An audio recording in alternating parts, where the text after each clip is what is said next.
மணிரத்னம் அவர்களின் தளபதி படத்தில் மம்பூட்டி அவர்களின் உதவியாளரில் ஒருவராக நாகேஷ் அவர்கள் வருவார்.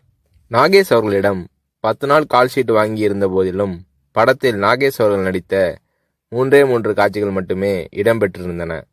பிறகு ஒரு நாள் ரஜினி அவர்களை நாகேஷ் சந்தித்த போது, மணிரத்னம் என் கால்ஷீட்டை வீணாக்கிவிட்டார், இன்னும் சில காட்சிகளில் என்னை பயன்படுத்தியிருக்கலாம் என்று நாகேஷ் அவர்கள் தன்னுடைய ஆதங்கத்தை வெளிப்படுத்திய போது, ரஜினி அவர்கள் பதிலேதும் சொல்லாமல் புன்னகை புரிந்தார். அவ்வளவுதான். பின்னர் தான் நாகேஷ் அவர்களுக்கு ரஜினி அவர்களின் மௌனத்தின் அர்த்தம் புரிந்தது.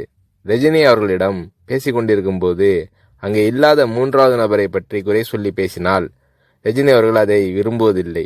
3வது மனிதரை பற்றி பேசுவதோ விமர்சிப்பதோ நாகரீகம் இல்லை என்பது ரஜினி அவர்களின் பாலிசி.